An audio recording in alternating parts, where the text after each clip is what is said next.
చదువుకుందాం. యోహాను సువార్త 12వ అధ్యాయము 32వ వచనం.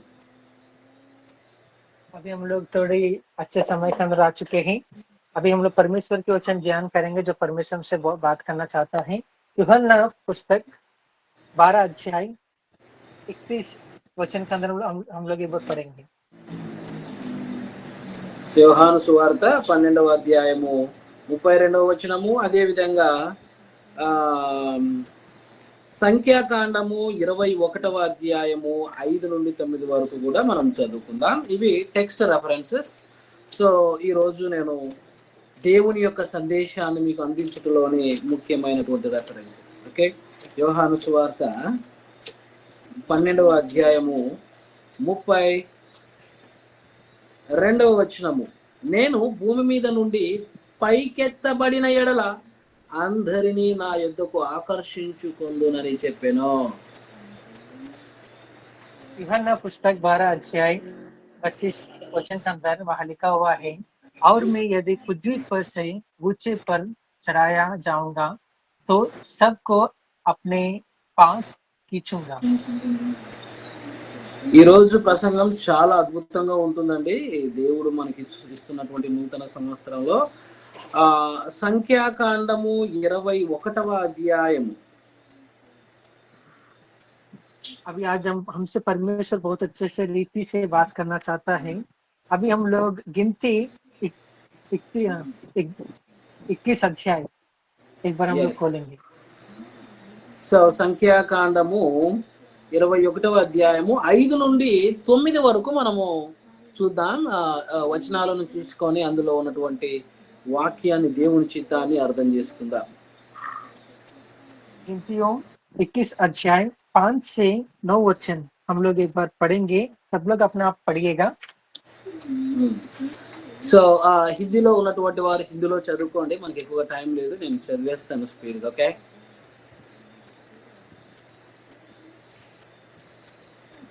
जो हिंदी लोग है वो लोग आप खुद से पढ़िएगा, क्योंकि हमारे पास उतना टाइम नहीं है, इसलिए मैं थोड़ा जल्दी आगे जा रहा हूँ। ఓకే, సంఖ్యాకాండం 21వ అధ్యాయం 5 నుండి 9 వరకు చూసుకుందాం. 5వ వచనం, కాగా ప్రజలు దేవునికి మోషేకును విరోధముగా మాటలాడి, ఈ అరణ్యములో చచ్చుటకు ఐగుప్తులో నుండి మీరు మమ్మల్ని ఎందుకు రప్పించితిరి? ఇక్కడ ఆహారము లేదు, నీళ్లు లేవు, చవిసారములు లేని ఈ అన్నము మాకు అసహ్యమైనదనిరి. తర్వాత 6వ వచనం, అందుకు యెహోవా ప్రజలలోనికి తాపకరమైన సర్పములను పంపెను. తాపకరమైనటువంటి సర్పములు, ది ఫైరీ సర్పెంట్స్ అంటారు వాటిని. తాపకరమైనటువంటి సర్పములను పంపెను, అవి ప్రజలను కరవగా ఇశ్రాయేలీయులలో అనేకులు చచ్చిరి. 7వ వచనం, కాబట్టి ప్రజలు మోషే యొద్దకు వచ్చి, మేము యెహోవాకును నీకును విరోధముగా మాటలాడి పాపము చేసితేమి, యెహోవా మా మధ్య నుండి ఈ సర్పములను తొలగించునట్లు ఆయనను వేడుకోమనిరి. 8వ వచనం, మోషే ప్రజల కొరకు ప్రార్థన చేయగా, యెహోవా నీవు తాపకరమైన సర్పము వంటి ప్రతిమను చేయించి స్తంభము మీద పెట్టుము. ఓకే, మోషే ప్రజల కొరకు ప్రార్థన చేయగా, యెహోవా నీవు తాపకరమైనటువంటి సర్పము వంటి ప్రతిమను చేయించి స్తంభం మీద పెట్టుము, అప్పుడు కరవబడిన ప్రతి వాడును దాని వైపు చూచి బ్రతుకునని మోషేకు సెలవిచ్చెను. 9వ వచనం, కాబట్టి మోషే ఇత్తడి సర్పం ఒకటి చేయించి స్తంభము మీద దానిని పెట్టెను, అప్పుడు సర్పపు కాటు తినిన ప్రతి వాడు ఆ ఇత్తడి సర్పమును నిదానించి చూచినందున బ్రతికెను. ఇవి దేవుడు ఇస్తున్నటువంటి ఈ సందేశంలో ముఖ్యమైన రెఫరెన్సెస్. Okay, let's start. ప్రార్థన చేసుకొని మనము ముఖ్యమైనటువంటి ప్రసంగాన్ని విందాం, ప్రార్థించుకుందాం. मैं आशा रखता हूँ कि आप लोग ये पूरा वचन जो है 5 से 8 9 वचन आप लोग पढ़ चुके हैं। अभी हम लोग एक छोटी प्रार्थना करके हम लोग आगे जाएंगे। సో ప్రేమ కలిగిన దేవా, ప్రేమి పరమపిత, ఈ రోజు నూతన సంవత్సరంలో మొదటి వారమున మీ పిల్లలతో అందరితో కలిసి आज इस नए साल के अंदर, नया हफ्ता, पहले हफ्ते के अंदर आज हमारे साथ आप हैं, इसलिए आपको धन्यवाद। ఇందును బట్టి మీకు కృతజ్ఞతలు తెలియజేస్తూ ఉన్నా. इसलिए आपको धन्यवाद करता हूँ प्रभु जी। మీ వాక్యములో ఉన్నటువంటి సత్యాన్ని మాకు తెలుపుమని ప్రార్థిస్తూ ఉన్నా. आपका वचन के अंदर जो आप हमसे बात करना चाहता है, आप हमसे बात कीजिए प्रभु जी। ఈ ప్రార్థన క్రీస్తు పేరట అడుగుచున్నాను తండ్రి. ये छोटी दुआ यीशु मसीह के नाम से मांगते हैं स्वर्गपिता, ఆమేన్. आमीन। మనము చదవబడినటువంటి లేఖనాలలోని క్లుప్తమైనటువంటి అంశాన్ని, క్లుప్తమైనటువంటి సారాంశాన్ని మనం చూద్దాం. अभी हम लोग जो पढ़ चुके हैं उसके अंदर एक अच्छा बात, परमेश्वर जो हमसे बात करना चाहता है वो अच्छे से हम लोग देखेंगे। యేసుక్రీస్తు ప్రభుల వారు ఈ లోకానికి రావడానికి గల ముఖ్యమైనటువంటి కారణం ఈ వచనాలలో మనకు అగపడుతూ ఉంది. जो परमेश्वर जो है इस पृथ्वी पर क्यों आया और उसका मुख्य उद्देश्य क्या है, इस वचनों के अंदर हमको पता चल रहा है। మీరు ఏ రోజైనా ఆశ్చర్యపోయారా? యేసుక్రీస్తు ప్రభుల వారు ఎవరు? ఏ రోజైనా మీరు అంటే ఆశ్చర్యముతో కూడినటువంటి ఆలోచనలు ఆయన ఎందుకు భూమి మీదకి వచ్చాడు అని, లేదు అంటే ఎందుకు ఈ రోజు యేసుక్రీస్తు ప్రభుల వారిని ఆరాధిస్తున్నామని ఏ రోజైనా ఆశ్చర్యపోయారా? आप कभी भी हम लोग परमेश्वर को क्यों आराधना कर रहे हो, परमेश्वर इस पृथ्वी पर क्यों आया, ऐसे करके आप कभी भी उचित है? సో గనుక ఈ రోజు మనం ఆ విషయాలను కొన్నింటిని తెలుసుకుందాం. इसलिए आज हम लोग थोड़ी उनके बारे में हम लोग अच्छे से जानेंगे। సో సంఖ్యాకాండము 21వ అధ్యాయము 5 నుండి 9 వరకు మనం తొందరగా చూసుకుందాం. एक बार हम लोग गिनतियां 21 अध्याय 5 से 9 वचन एक बार हम लोग अच्छे से ध्यान करेंगे। ఇక్కడ 5వ వచనంలో మనకు అగబడుతుంది, ప్రజలు దేవునికిని మోషేకును విరోధముగా మాట్లాడిరే. విరోధంగా దేవునికి వ్యతిరేకంగా మాట్లాడారు. इधर 5वें वचन का नाम जब पढ़ेंगे वहां लिखा हुआ है, जो लोग जो है, इजराइल लोग जो है, वो मूसा का और परमेश्वर के विरुद्ध बात किया है। ఏమయ్యా మోషే గారు, దేవుడు దేవుడు దేవుడు అని చెప్పేసి, దేవుడు రక్షిస్తాడని చెప్పేసి మమ్మల్ని అందరిని పిలుచుకొని వచ్చావు, ఏంటి కథ అని విరోధముగా మాట్లాడసాగుతూ ఉన్నారు. यहाँ पता चल रहा है हे मूसा, इधर हमको क्यों लेके आया करके इधर परमेश्वर के विरुद्ध बात कर रहा है करके हम लोग देख सकते हैं। ఏం మాట్లాడతావా మోషే గారు, ఈ అరణ్యంలో సంపటానికి తీసుకొని వచ్చావా, చచ్చుటకు తీసుకొని వచ్చావా ఐగుప్తు నుండి? మమ్మల్ని ఎందుకు రప్పించితివి, మమ్మల్ని చంపడానికే తీసుకొని వచ్చావా నువ్వు అని చెప్పేసి, ఇక్కడ ఆహారం లేదు, సరిగా నీళ్లు లేవు, అందులో సారం లేని అన్నము మాకు అసహ్యమైనది, ఏంటిది ఘోరం అని చెప్పి వ్యతిరేకంగా మోషేకు మాట్లాడుతున్నారు, దేవుని ఎదుట మాట్లాడుతూ ఉన్నారు. इधर मूसे से ये लोग सब लोग बोल रहे हैं कि जंगल के अंदर हम लोग ये जंगल के अंदर हमको लेके आया, इधर रोटी नहीं है, पानी नहीं है, हमारा प्राण को निकालने के लिए इधर हमको लेके आया करके वो लोग मूसा को और परमेश्वर का विरुद्ध बात कर रहा है। ఇక్కడ మనుషుల సంగతి తెలుసు కదండి, వాళ్ళకి ఎన్ని అద్భుతాలు చేశాడండి దేవుడు, ఎంత చేసినా ఆఖరికి మరలా వ్యతిరేకంగా మాట్లాడుతున్నారంటే దేవునికి ఎంత క్రూరంగా ఉన్నారండి. మరి ఆలోచన చేస్తే కొన్నిసార్లు మనకు మతి చలిస్తూ ఉంటది.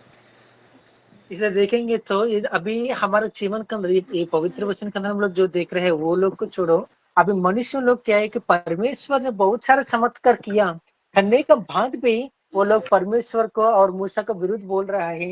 इधर इसका मतलब क्या है कि हम लोग इतना चमत्कार देखने के बाद भी हम लोग परमेश्वर के ऊपर हम लोग विरुद्ध बात करते हैं। 6వ వచనంలో, అందుకు యెహోవా ప్రజలలోనికి ఒక తాపకరమైన అంటే ఫైరీ సర్పెంట్స్, తాపకరమైనటువంటి సర్పములను పంపాడు. इसे जब हम लोग 6वां वचन देखेंगे तो परमेश्वर ने क्या किया था, सो यहोवा ने उन लोगों में तेज विष वाला सांप भेजा है। బాగా ఆలోచన చేయండి. దేవునికి వ్యతిరేకంగా విరోధముగా చరిత్రలో మాట్లాడినటువంటి వారు కూలిపోయారు. ఇదిగో చూడండి, ఇక్కడ అవి అవి ఏవి తాపకరములైన సర్పములను పంపెను, అవి ప్రజలను కరువగా ఇజ్రాయేలీయులలో అనేకులు చచ్చిరి. इधर देखिएगा हमारा जीवन, इधर इधर वचन के अंदर देखेंगे तो बता रहा है, इधर वो लोग परमेश्वर जो है तेज लिप्त वाला सांप को भेजा गया है। हमारे जीवन के अंदर भी हम लोग भी बहुत सारे लोग को देख सकते हैं। हमारा पुराना बहुत सारे लोग परमेश्वर के विरुद्ध बात किया, वो लोग कैसे, उनका जीवन कैसे है, वो लोग वो सब कुछ हम लोग देख सकते हैं। इसलिए ఇం- इधर वो लोग सांप आने के बाद वो लोग बहुत सारे लोग मर चुके हैं करके हम लोग देख सकते हैं।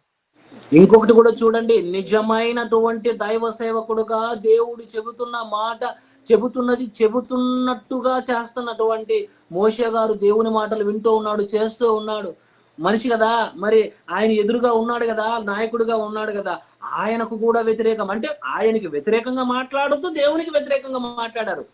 దేవుడు ఈ విషయాన్ని తట్టుకోడు. ఎవరైతే దేవుని సేవకుడుగా ఉంటారో వారికి యథార్థమైనటువంటి వారు, దేవునికి ఇష్టమైనటువంటి వారు, దేవుని చిత్తాన్ని నెరవేర్చేటువంటి వారికి ఎవరైతే విరోధముగా, వ్యతిరేకముగా మాట్లాడుతారో చరిత్రలో కనిపిస్తుంది. ఇదిగో ఇది బుద్ధి చెప్పినటువంటిది. ఈ సంఘటన మనకు అగుపడుతుంది దేవుడు ఎలా బుద్ధి చెప్పాడు అని. अभी ये परमेश्वर के दास लोग, हम लोग जो लोग इधर इधर इकट्ठा हुए हैं, सब लोग परमेश्वर का दास हैं। ऐसा ही मूसा भी एक नायक है, एक अधिकारी है।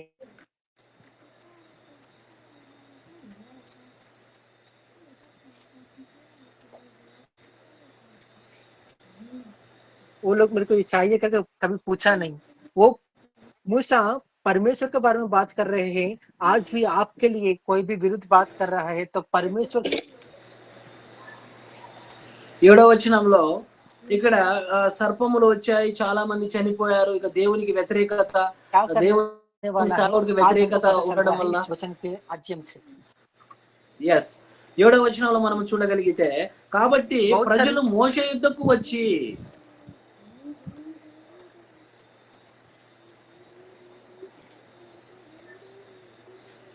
సో కొంత సిగ్నల్ సరిగా లేదేమో, డిస్కనెక్ట్ అవుతుంది.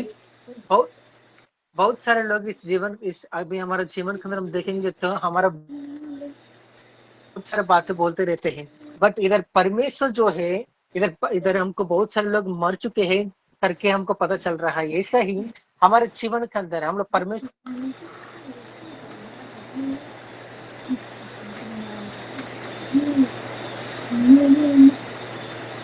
परमेश्वर ఇక్కడ హైలైట్ పాయింట్ ఏంటి అని అంటే, उस మనం को संभालेगा। और जब हम लोग छठवां वचन पढ़ेंगे तो वहां लिखा हुआ है, तब लोगों मूसे के पास जाकर कहने लगा।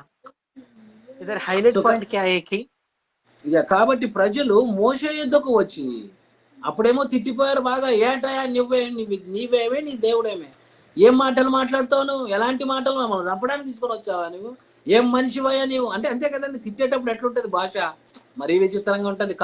కడుపు కాలింది అని చెప్పి తిట్టేవాడు మరీ భయంకరంగా తిట్టాడు కదా. అలా తిట్టిన వాళ్ళు మళ్ళా రిటర్న్ అయ్యారు, యూ టర్న్ తీసుకొని వచ్చారు. जब हम लोग छठवां वचन देखेंगे तो पता चल रहा है वो लोग बहुत दया से वो लोग परमेश्वर मूसा के पास आके वह भीख मांग रहे हैं। क्यों? जब हम लोग पांचवा वचन देखेंगे वहां लिखा हुआ है, ये इधर हमको क्यों लेके आया, हमको मारने के लिए लेके आया। वो टोन जो होता है वो पूरा बदल जाता है, क्योंकि परमेश्वर जो इंसान गुस्सा में रहता है उसका बात करने का तरीका अलग होता है। जब वो लोग कुछ उनका प्रॉब्लम आने के बाद वो परमेश्वर ने जो उनके पास विपत्ति भेजा, वो सांपों को भेजा, उसके बाद पूरा वो लोग बदल के मूसे के पास आके क्या बोल रहे हैं कि वो लोग भीख मांग रहे हैं करके हम लोग को पता चलेगा। సో 7-8 వచనాల్లో వారందరూ మోషే దగ్గరకు వచ్చారు. ఇక మోషే దేవుని ప్రార్థించాడు. మోషే దేవుని ప్రార్థిస్తే 8వ వచనంలో దేవుడు చెప్తా ఉన్నాడు, ఇదిగో యెహోవా దేవుడు చెప్తున్నాడు, మోషే నీవు తాపకరమైన సర్పము వంటిది ఒకటి చేసి స్తంభముగా నిలబెట్టు, ఎవరైతే దాన్ని నిదానించి చూస్తారో వాళ్ళు రికవర్ అవుతారు, వాళ్ళ ప్రాణాలు రక్షించబడతాయని దేవుడు చెప్పాడు. इसलिए तब ये छठवां वचन के अंदर जो लोग परमेश्वर मूसा के पास आके बोल रहा है, तभी मूसा ने परमेश्वर को प्रार्थना किया। जब मूसा को परमेश्वर ने बोला कि एक एक सांप वाला एक स्टैचू जैसे बनाओ, उसके अंदर क्या है कि उसको जो भी अच्छे से देखेगा, बहुत अच्छे से देखेगा, वो लोग जीवित रहेंगे। ఇక్కడ మనము గమనించవలసింది ఏంటి అని అంటే, మోషే ఇత్తడి సర్పం ఒకటి చేయించి స్తంభము మీద పెట్టాడు, హైట్ లో పెట్టాడు. ఓకే, స్తంభం మీద అంటే ఒక పోల్ మీద పెట్టాడు.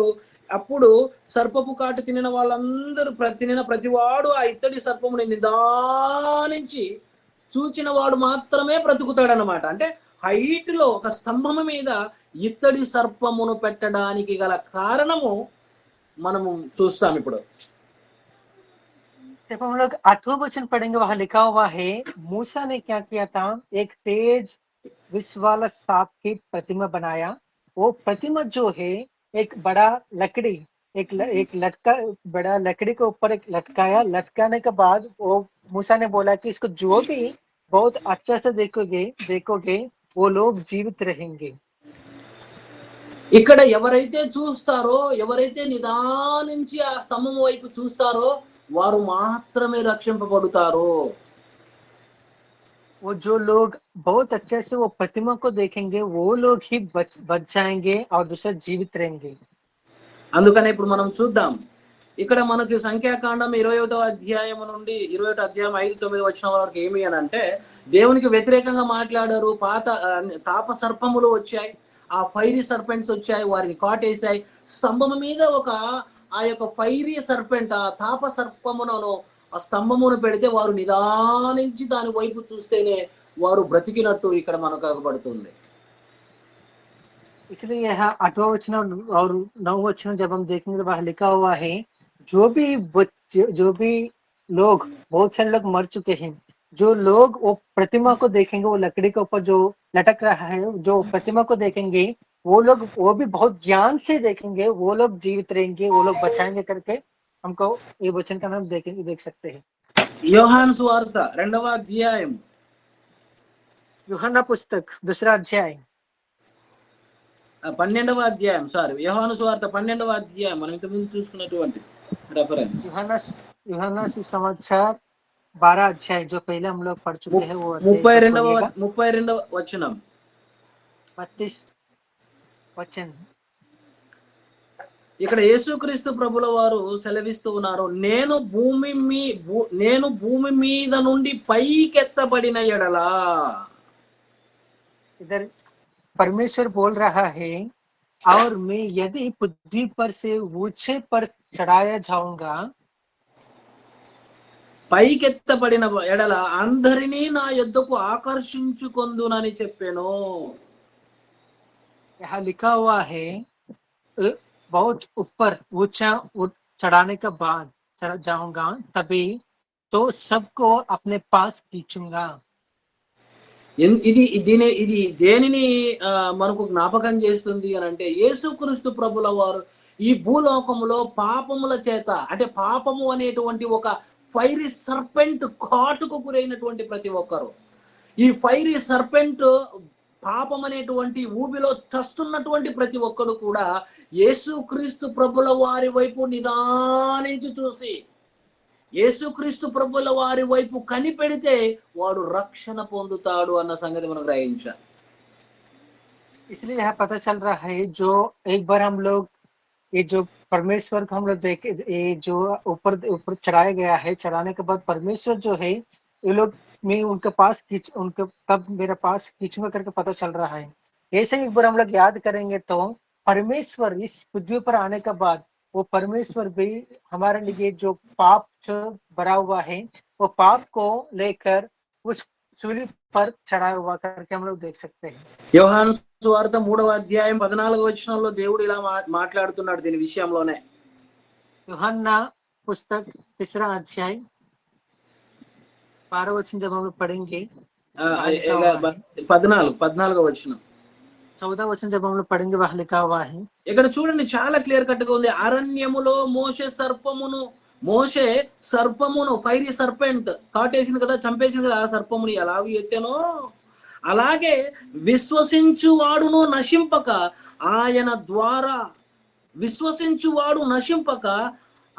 ఆయన ద్వారా యేసుక్రీస్తు ద్వారా నిత్య జీవము పొందునట్లు మనిషి కుమారుడు ఎత్తబడవలెను.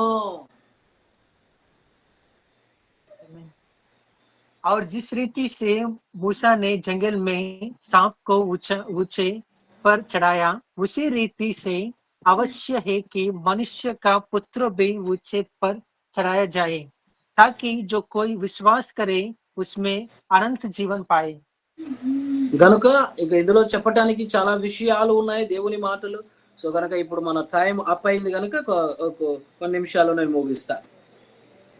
इसलिए इसके अंदर बोलने के लिए बहुत सारा बातें हैं, बट हमारे पास उतना समय नहीं है, इसलिए मैं जल्दी अंत करने की कोशिश करूंगा।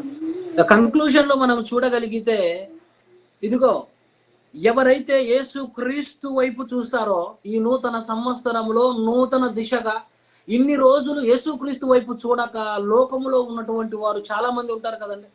లోకంలో ఉన్నటువంటి వారు చాలా మంది ఉంటారు. లోక భయంకరమైనటువంటివి ఉంటారు. ఏంటి? వారికున్నటువంటి లోక శ్రమలను బట్టి దేవునికి వ్యతిరేకంగా మాట్లాడిన వారు ఉంటారు. వారికున్నటువంటి లోక పరిస్థితులను బట్టి దేవుని సేవకులుగా ఉన్నటువంటి వారికి వ్యతిరేకంగా మాట్లాడి ఉంటారు. ఇలాంటి భయంకరంగా మాట్లాడుతున్నటువంటి వారు, దేవుని పనిని ఆటంకపరుస్తున్నటువంటి వారు, దేవుని ప్రజలుగా ఉన్నటువంటి వారిని శ్రమపరుస్తున్నటువంటి వారందరూ కూడా భయంకరమైనటువంటి డేంజరస్ లో ఉన్నటువంటి వారందరూ. इस नया साल के अंदर जो लोग इस तरह ही इस मूसा को कैसे वो लोग विरोध बात किए, ऐसे ही हमारे जीवन के अंदर परमेश्वर के दास सब लोग जो हम लोग परमेश्वर के लिए जी रहे हैं, हमारे ऊपर भी बहुत सारे लोग बहुत सारे चीज बोलते रहेंगे।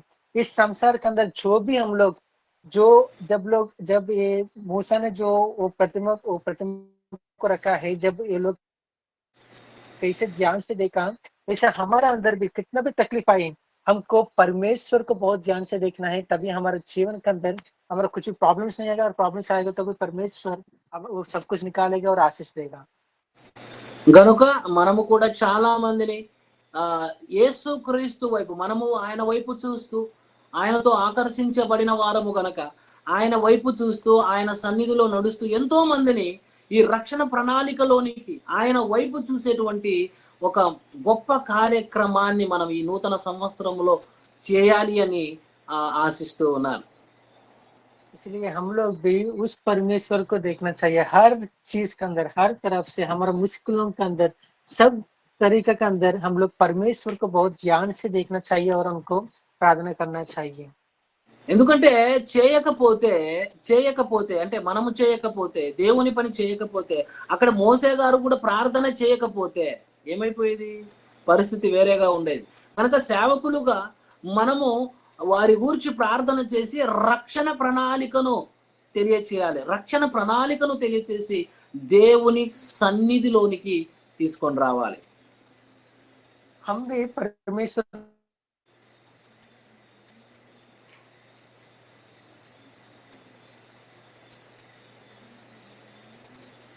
जीवन के अंदर जो लोग पाप का जीवन जी रहे हैं, संसार के अंदर जी रहे हैं, वो सब उन सबको उद्धार देने के लिए, उद्धार प्राप्त करवाने प्रार्थना करना चाहिए नया साल के अंदर।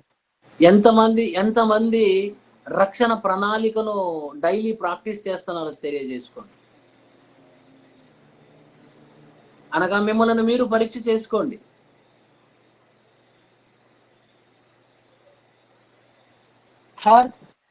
उद्धार के अंदर कितना अच्छे से हम लोग जा रहे हैं। రక్షణ కూర్చున్నటువంటి ప్రణాళికలను అందరికీ బైబిల్ ట్రైనింగ్ ద్వారా తెలియచేసాము. అయితే ఈ రక్షణ ప్రణాళికలను మన మినిస్ట్రీలో, మన పరిచర్యలో మీరు ఆ ప్రాంతాలలో స్వార్థ సేవ చేస్తున్నప్పుడు మీరు దానిని ప్రాక్టీస్ చేస్తున్నారా? బైబిల్ ట్రైనింగ్ आप हर रोज उसको प्रैक्टिस कर रहे हैं? ఎంతమంది ప్రాక్టీస్ చేస్తున్నారో మనం హృదయాలను పరిశీలన చేసుకోవాలి. ఎందుకంటే మనం ఎన్ని స్టోరీలు చెప్పినా రక్షణ గురించి చెప్పకపోతే అది వృధా ప్రయాసనే అవుతుంది. రక్షణ గురించి మాత్రమే మనము మాట్లాడి పాపని రక్షించగలం. యేసుక్రీస్తు లేకుండా మనము యేసుక్రీస్తు లేకుండా, ఆయన రక్షణ ప్రణాళిక లేకుండా కష్టం, చాలా కష్టం ఆత్మలను రక్షించడం. ఓకే, उधर से ही हम लोग बहुत सारे लोगों को हम लोग बचा सकते हैं, क्योंकि बिना यीशु मसीह के बारे में हम लोग बिना बोल के हम लोग उन लोग को परमेश्वर के तरफ हम लोग नहीं खींच सकते हैं। ముందుగా అందరూ కూడా ఈ నూతన సంవత్సరంలో ఒక మంచి సలహా చెప్తున్నాను. ముందుగా ఈ రక్షణను గురించి దేవుని వైపు, క్రీస్తు వైపు, ఇదిగో చరిత్రలో చూసాం కదా, ఇక దేవునికి వ్యతిరేకంగా ఇలా ఉంటే చాలా ఘోరంగా ఉంటుందని. ఈ నూతన సంవత్సరంలో సలహా ఏమిటంటే, इसलिए क्या है कि मैं आपको ये नया साल के अंदर एक आइडिया देने एक बात बोलना चाहता हूँ, उसको आप लोग अच्छे से फॉलो कीजिएगा, क्योंकि जो हमसे परमेश्वर बहुत बार बात कर रहा है। ముందుగా మన కుటుంబంలో ఉన్న వారందరితో ఈ రక్షణ ప్రణాళికను గురించి మాట్లాడదాం. सबसे पहले क्या है कि हमारा परिवार के अंदर जो लोग हैं उन सबसे एक उद्धार के लिए हम लोग बात करेंगे। చాలా మంది తెలివితేటలు రాలేదని చెప్పేసి కొంతమంది చిన్నపిల్లలను వదిలేస్తా ఉంటారు. మరి బీ రెడీ, అంటే మీ పిల్లలకు మంచి చెడు తెలివితేటలు ఉన్నాయా లేదా, ఇవన్నీ ఇవన్నీ తెలివితేటలు వస్తున్నాయో లేదో తల్లిదండ్రులుగా ఉన్నటువంటి వారికి బాగా తెలుసు.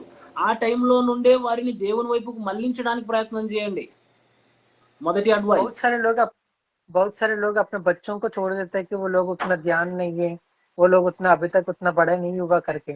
बट प्रॉब्लम ये है कि वो लोग आप लोग जान सकते हो, क्योंकि आप उनके साथ रहते हो, तभी आप जान सकते हो कि वो लोग वो नहीं समझ सकते, तभी आपको बोलना चाहिए। తర్వాత రెండవది, మన కుటుంబంలో అంతా మన రక్షణ ప్రణాళిక దేవుని వైపు, దేవుని వాక్యాన్ని అయిపోయిన తర్వాత రెండవది, మన యొక్క బంధువులకు, రిలేటివ్స్కు మన మాట ఎవరైతే వింటారో, ఎవరైతే చక్కగా ప్రేమతో మాట్లాడుతారో అలాంటి వారందరికీ ఫోన్లు చేసి మరలా మనం అడగాలి. ఎలా అడగాలో కూడా నేను చెప్పాను. हमारा परिवार के अंदर प्रार्थना होने के बाद जो हम लोग परिवार प्रार्थना करते हैं ना, वो प्रार्थना करने के बाद आप लोग उनसे पूछना है कि कैसे आपको कुछ समझ में आया, आपको कुछ प्रॉब्लम है करके वो सब कुछ आपको समझाना चाहिए, क्योंकि అలా అలా సంఘములో అలా जब आप అయిపోయిన ये తర్వాత भी सिखाया गया कि आप कैसे पूछना चाहिए आपको बच्चों से करके। ఇవన్నీ చేస్తూ ఇక మనం సేవ చేస్తున్నటువంటి చర్చిలలో అందరినీ ప్రతి ఆదివారం ప్రతి ఒక్కరిని కూడా, ఇదిగో ఎవరైనా, ఇదిగో మనం ఏ టైంలో చనిపోతామో తెలియదు, ఇక చస్తే యేసు క్రీస్తు దగ్గరికి, దేవుని దగ్గరికి, పరలోకంలోనికి అనగా తండ్రి సన్నిధికి చేరుతామనే విశ్వాసం ఎంతమందికి ఉందో సిగ్గుపడాల్సినటువంటి అవసరత లేకుండా అందరినీ అడగాలి, చేతులు ఎత్తించాలి. ఎవరికైనా సందేహాలు ఉన్నాయా అమ్మా, అడగండి, ఓపెన్ చేసి అడగండి. ఎందుకంటే మెసేజ్ చెప్పడం ఒక ఎత్తు అయితే అందరితో మాట్లాడడం ఇంకొక ఎత్తు. వారి ఒక మనసులో కొంతమందికి ఉంటాయి, దేవుళ్ళో ఉంటాం అనుకుంటూ ఉంటారు, కానీ ఏదో మూలన డౌట్ ఉంటుంది. అవన్నీ కూడా తీసివేయండి, అడగండి, మందిరాల్లో అడగండి, అందరినీ అడగండి. చేస్తే మనం దేవుని సన్నిధికి వెళ్తామా, అదే ఒకవేళ వెళ్ళను, ఏదైనా డౌట్ ఉంది అంటే మీరు క్లారిఫై చేయండి. ఆ తర్వాత అలా మనం ఆత్మను రక్షించే పనిలో ఉండాలి. कलीसिया होने के बाद, परमेश्वर को वचन बांटने के बाद, एक कलीसिया के बारे में बात कर रहा हूँ, उसके बाद आप लोग एक पूछना चाहिए कि आपको किसी को भी कुछ डाउट्स है क्या, आपको किसी को भी कुछ शक है क्या, हम लोग मरने के बाद हम लोग स्वर्ग जाएंगे कि नहीं जाएंगे, ये सब कुछ आपको पूछना चाहिए। अगर उनको अंदर कुछ डाउट है वो क्लैरिफाई करना चाहिए, और डाउट क्या है वो सब कुछ उसको समझाना चाहिए। तो जब हम लोग ये सब कुछ करेंगे तभी हम लोग उनको बदल सकते हैं। ప్రాక్టికల్ గా చేయగలిగితే మనం ఇంకా ఎక్కువ ఆత్మను సంపాదించగలుగుతాం ఈ నూతన సంవత్సరంలో. जब हम लोग प्रैक्टिकली सब कुछ करेंगे ये नया साल के अंदर, बहुत सारे लोगों को हम लोग उद्धार की तरफ हम लेके आ सकते हैं और बदल सकते हैं। సో ప్రార్థించుకుందాం, ముగించుకుందాం.